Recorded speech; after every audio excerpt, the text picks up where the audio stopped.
大家好，我是梁医生。一到冬天就咳嗽，就犯支气管炎和哮喘，而现在呢，就是一个最好的治疗时间。为什么一到冬天就咳嗽？因为本来你肺中就有寒邪，就有寒饮，一到冬天呢，外面的自然界寒气比较重，寒气呢再一侵犯你的肺部，内外相引，你呢就容易犯咳嗽了，就出现支气管炎和哮喘了，甚至严重点就要住院了。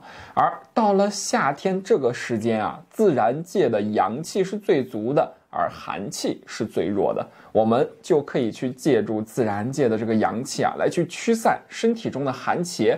当把这个寒邪给去掉之后，到了冬天你就不太容易再去犯咳嗽了。那这种方法呢，就叫做冬病夏治。那我们应该怎么来治呢？我们呢可以分为3种方式。首先，第一种啊，我们可以用药物。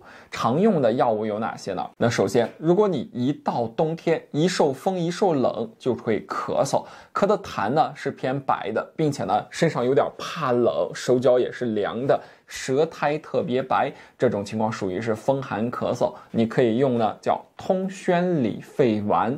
如果呢你呢有这种受凉就咳嗽、怕冷的情况，并且还有那种咳痰稀白，就是痰特别多还比较稀，这种情况呢应该偏是外寒而内有水饮停聚，我们可以用小青龙合剂。如果呢你的咳痰啊怕冷、咳嗽、受凉就加重，这些都有，但是你的咳痰特别浓稠，就是白色的比较浓的这样的痰，我们可以用呢这种外散风寒、内化痰湿的，用桂龙咳喘宁。所以说呢，我们分为3种。第一种呢，就是受凉咳嗽、痰不明显的，用通宣理肺。如果呢你是有大量的稀白的痰，可以用小青龙合剂。如果你的痰比较浓、比较白、比较多，可以用桂龙咳喘宁。那什么时候用药效果最好呢？你就趁着夏天不咳嗽的时候，夏天阳气最足的时候，你来用药，坚持呢用1个月，那去散除一下肺中的寒饮。但是关键的点来了，你在吃药的时候呢，尽量呢别整天吹空调啊，别整天吃太多冷饮啊。你想想，你刚把寒气给它散掉，你又一吹空调吃冷饮，寒气又进入了，效果就不好了。那怎样效果最好呢？你在吃药了之后啊，建议下午4、5点左右，你吃完药出去走一走，让太阳晒晒你的前胸和晒晒你的后背。这样的话，吃完药之后过上半个小时，可以把阳气啊吸引住我们的体内，这样能达到一个用外界自然界的阳气帮我们来驱散寒邪的这样的效果。其实呢是最好的一种方式了。这是第一种，就是用药。那第二种呢，我们还可以去应用艾灸。那艾灸的话，我们可以去灸2个穴位。第一个呢，可以灸我们胸前的膻中穴，2乳头连线的中点处，这是膻中穴。第二个，我们还可以灸肺腧穴。肺腧穴在哪呢？在我们后背，在第3胸椎棘突下旁开1.5寸。那我们怎么找呢？如果你实在找不大准啊，我教你个方法。我们可以先找到你的大椎，大椎在哪呢？在我们一低头，脖子后面最高的这个骨头底下那个窝，这就是大椎。